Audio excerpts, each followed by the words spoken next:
In this video, we want to look at the final practice. We should be 3 weeks before your presentation. You've got it 100% right on paper. You're really happy with how your presentation's looking. In this segment, we look at how we go through the practice and also look at how we're going to connect with the audience, how we're going to polish this presentation. In this segment, we're looking at 100 to 200 practices. We're not looking for you to memorize every word. What we want you to do is to internalize it. Keep on practicing, practicing, practicing until it's part of you. Then you'll memorize, make sure you've got the opening and the close memorized, and the rest of it is a conversation with the audience. You're talking to the audience. You're giving them your wisdom. But in this section, you take a good presentation to an amazing presentation as you go through this section. What you'll find is that you'll probably make somewhere between 15 and 30 changes to your presentation, because how you write and how you speak are different. And as you go through this, the whole time you'll be making it smoother and more like you talk. It'll be more, you will connect better because they'll be seeing the real you. And I cannot stress enough that you need these 3 weeks just to put it together. And once again, we don't want you to rush it. Take it slowly. And when you practice it, you've got to practice out loud. You've got to talk to an audience. It can be the cat or the dog, it doesn't matter. Get yourself an audience and talk to them. When you make minor changes to your presentation, be aware. If you make the change in the middle of a paragraph, it's very easy to rememorize that. If you make it at the start or the end of the paragraph, those are the links between the paragraph, and they can be a bit trickier.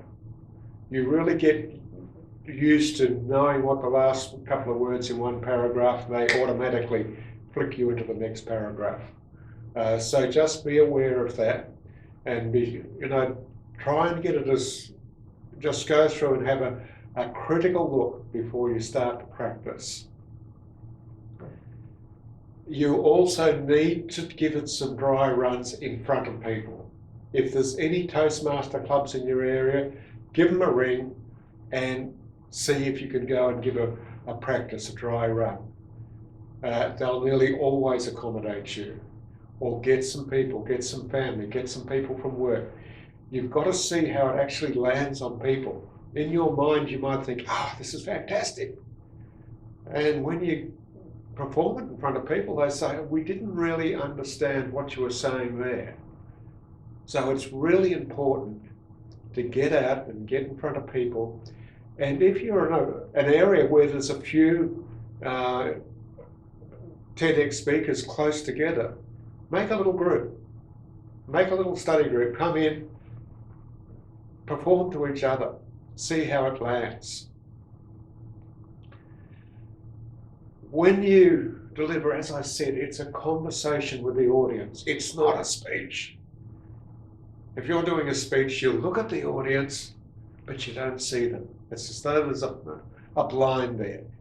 When you're in a conversation, you look at the audience and you see them and they see you. And that's where you get the connection from. You've got to be relaxed. So just have that conversation. If you're going down for a cup of coffee, you don't make notes, you don't get all uptight. These are your friends, you're talking to them. And you need to rest your eyes on individuals as you talk. Just rest them for 3 or 4 seconds. And make sure you give even coverage to the audience. but also on any key points, you've got to talk to the camera. If you want a key point to be put across, make sure you zero in on that camera, because that is where your biggest audience is, right down the barrel of that camera. So you will have a camera at the front, usually cameras at the side, a camera coming up from underneath. So work out where the cameras are in your practice the day before and really look at where you need to be looking. With your gestures, be passionate. If you're passionate, your gestures are absolutely right. Just be passionate. Don't worry too much about your gestures. Don't try and be highly staged, theatrical, because that breaks your connection with the audience. So just be really passionate. And when you're using personal stories, take the audience through that personal story. Put your mindset, what was it like when I was in that situation? And as soon as you do that, your gestures will be 100% perfect. At the whole time, you're trying to get the audience to come in and be on your side, rather than you lecturing them. There's a thing called the I-U ratio. Especially in your early on in the speech, you need at least 10 U's to every I, or derivatives of both. So make sure you're making, every time you say you pull the audience a bit closer. Every time you say I, it's ego, it's all about me. And the audience says, well, what's in it for me? I'm not interested in you. I want to know what I can get out of this. So really be aware of your I-U ratios. With your voice, be really clear, because as I said before, English as a second language will be a lot of your listeners. So you have to be clear. Your 4 P's, pace.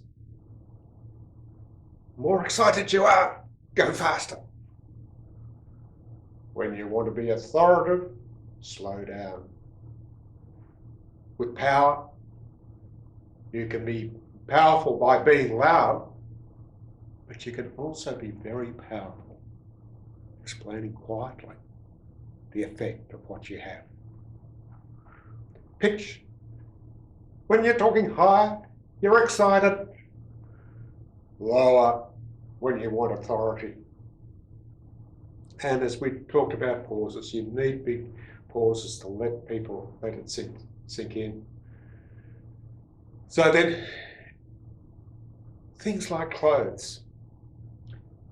Try and be aware of what the backdrop will be. It is not vital. The most important thing is that you're really happy with the clothes that you've got. The clothes represent you, that they make you look good. And you need 2 sets of clothes, because in the practice the day before, you need to check out what looks better on video. Now you also need to make sure no earrings, no big earrings, because you'll have a mic and a big earring goes ding, ding, ding, ding, ding in the background. You definitely do not want that. Props, if you've got props, they have to be bought in the day before too, because from a stage management, props have to be taken on and off, and you've got to be happy where the props are when you're giving the presentation. So, if you want an amazing speech, you need to spend these 3 weeks getting ready, practicing with a few Toastmaster clubs, or practicing with other TEDx speakers, or with your workmates, or whatever. But it's just vital. It just lifts your presentation up to be amazing. I'll see you shortly.